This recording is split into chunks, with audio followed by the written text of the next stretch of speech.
Hello, everybody. Welcome to the Product Marketing Show. I'm Rish, your host. With me, I have Sunir Shah. Hi, Sunir. Hi, thanks for having me, Rish. So, Sunir is the founder CEO of Ep.18, subscription management software for agencies, and he also runs Cloud Software Association for B2B software in the US.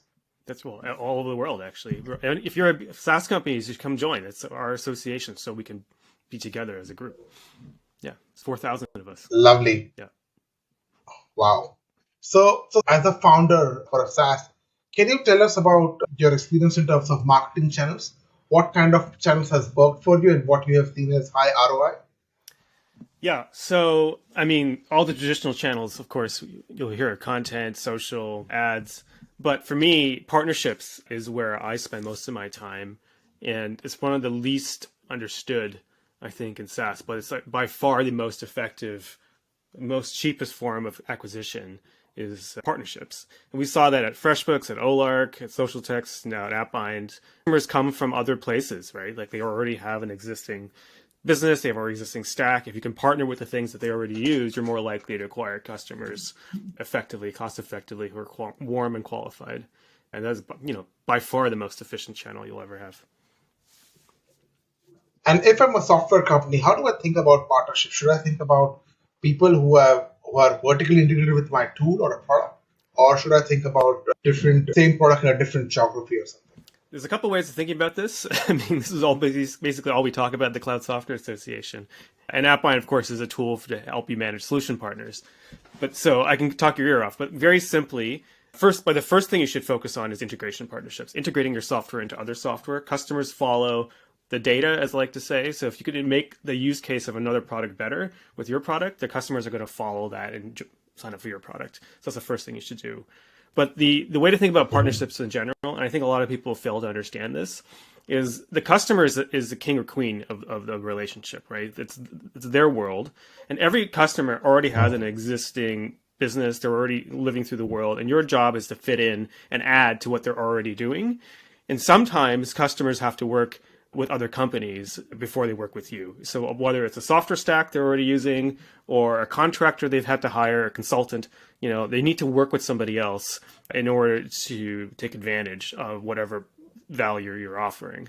And so partners just fit in anywhere along that customer lifecycle, whether it's marketing, sales, post-sales, onboarding, the product itself. There's different places in the lifecycle where the customer is moving in your normal journey. So you just think about your customer lifecycle.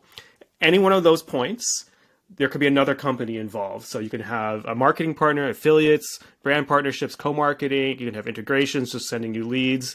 Those are all top of the funnel. And then sales, you might have solution partners, marketing agencies, whatever, helping you close the deal. Post-sales, you might need a different kind of partner to do implementation, help, like another consultant company. And then around the product, you're going to need integrations to extend the lifecycle. So you can take any one of your customer lifecycle metrics and then add the word partner attached. And there's just going to be different partners depending where in the lifecycle journey they are. And once you think about it that way, it just makes sense. Sometimes customers just need help from some other company besides you in order to make it happen.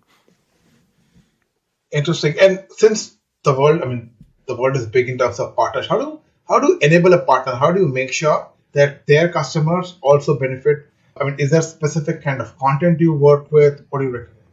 Yeah, it's always a tricky thing because what we want for partners is for them to give us customers and give us money. But your partnership, you're working together to help the customer mutually.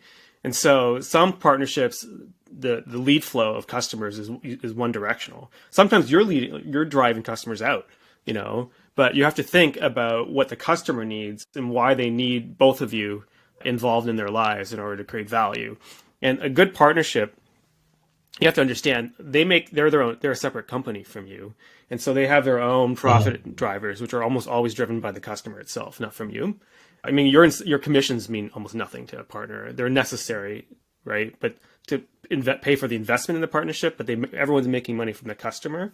And so if you get really good at understanding partners, you understand from their point of view how they position, how they tell their story to the customer, and then what you add to them increases and adds value to their story. So if it's another software company, suppose you are, a sales enablement tool integrating with a marketing automation tool or a CRM, right? You can say, well, we help your salespeople in the CRM drive more sales by giving them the content when they need it, as they're working in the CRM.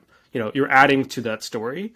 Or if it's a service company, we could say to you, we let you manage, just say it's an SEO agency, manage keywords across all social channels, including TikTok, Pinterest, Twitter, LinkedIn, Facebook, for your clients in order to drive the kind of content assets you need to put on your blog and out in social media, and build a service retainer where you can drive, content development and promotion, something like that. Because they make money from the services of the service company, not from the software. So you have to drive a service revenue opportunity to them. So understanding that when you're working with a partner, they have their own story, and then you have to make your story fit into theirs. And conversely, their story has to make your story better. And if you both understand that, you end up with a stronger relationship.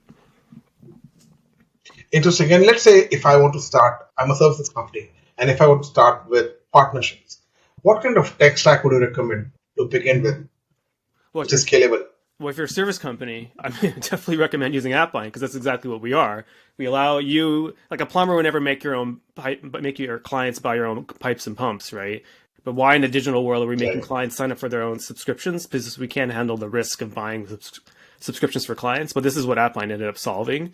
We keep your email and credit card out of a client subscription, but allow you to bundle it all together and build the system that you sell to clients. And that's a much better opportunity for you. So Appbind is good for service companies. Beyond that, honestly, you're going to need just simply good project management and good standard operating procedures, because when your clients are hiring you, they're hiring you because you're a trusted expert. Like if you hire a plumber, right, to do your basement waterproofing, you trust that they know what they're doing. Good service contractors across any industry will have really well documented procedures of how to do the same consistent work over and over again, so they control the labor costs and the quality output.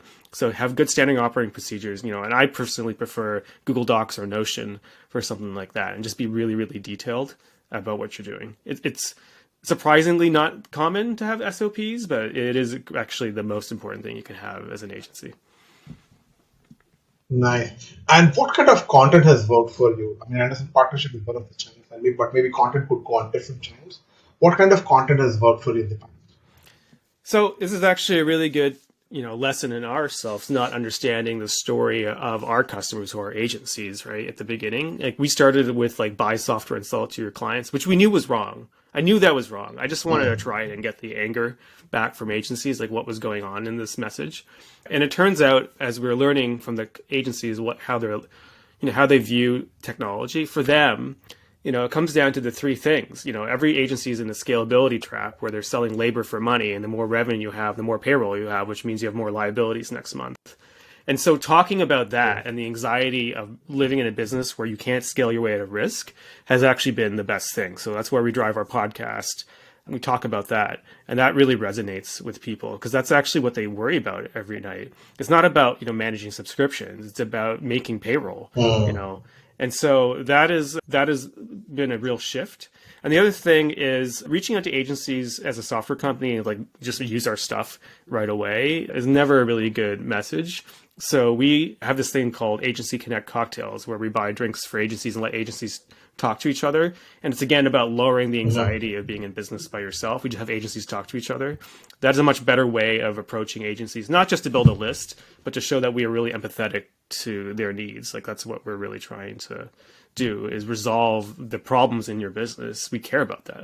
I do care about that. And showing that we're genuinely empathetic and caring is really important when you're building relationships with people. I love how you're using network to drive trust and credibility for yourself. You mentioned podcast a moment ago. Now, so podcasts are only what I've seen in B2B marketing. They normally record and release, and that's it. So 2 questions. How do you measure the success of the podcast? Because you cannot say that, hey, this is the returns podcast have given me. And B, how do you reuse that content again and again for future?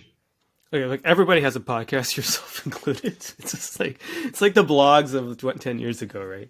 And so to me, unless you're amazing, you're not going to have a really popular podcast. So I look at it in layers. I think of everything in layers. Step one, the podcast is a podcast to sales strategy where I interview people hoping to sell them, right? But that was also really a way to just break the ice and talk to them and learn about agencies. So I was using it mostly to listen. And during the pandemic, I think the most important marketing channel you have is just going to a meetup and hanging out with people and getting your teeth kicked in, pitching your stuff and listening back. It was very difficult to do that. There's no in-person meetings. So podcasts were a really good way of just talking to people.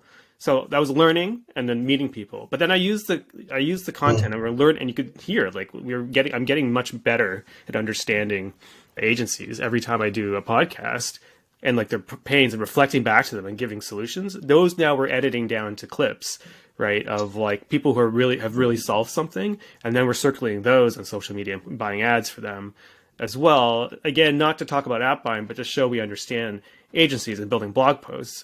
But the third thing about that is we use that as social proof on agencycocktails.com to show to the other agencies that we know people that you might respect in the agency community. We're not just nobody. And we talk about things that you care about. And it becomes showing what we're really doing to do is show agencies are talking to agencies with us. And so it's like a layer cake of building relationships by starting with myself and building relationships around me and then taking the relationships I have and then trading them off to other people who want to meet those people. And that's how I build community, one step at a time. Loved your answer. I really like everything you said about taking clips, using it for demand gen like ads, using it for social proof, using it for blogs and the event space. Right? I think this was really cool. One last question around young startups who don't have lots of budget and who are looking for product market fit early. How should they go about doing marketing? What are your top 2 or 3 pieces of advice? Well, product marketing fit is the thing that will drive you absolutely mental as an entrepreneur. So I have this thing. I told you the best place to start is at a meetup, which was hard during the pandemic, but this is how I used to do it all the time. And I had this, I wish we had it during AppBind's first 2 years. It was brutal with the pandemic, but I figured it out. So this is a game I offer you. Go to a networking meeting with your target customers. Right. And, everyone does this. So what do? What do? You introduce yourselves. I call it the pitch me game. And after like a little while, you start meeting enough people, you play this game where you get someone else to pitch you to the next person in the circle. And, the first rule is shut up. Second rule, because no one listens to the first rule, is really shut up, right? Because you don't want to interrupt the person communicating your pitch because you want to hear how they do it. So you have to hold yourself back. The great thing about the pitch me game in person is that if people like you, they will try to do the best pitch of you they can, but they can only understand you from what they believe is the best thing you should be. And if they consistently say the same thing around the room, then you've hit a market problem that people understand. And no matter what you think you are, do whatever they are saying, because that is actually what word of mouth marketing will end up being, is whatever they wanted you to be in that meeting. So build whatever they're saying they wanted you to be. So that is what I learned. It's called a pitch me game. Get someone else to pitch you and just shut up and listen to what they're saying, and then build the thing they keep talking about. That is by far the fastest way to figure out product market fit. Honestly, you can do it in like a day. Lovely. Yeah. I think that was great, Sunir. Thank you so much for taking our time. Really appreciate you helping our audience. Yeah. Thanks for having me on. I appreciate it.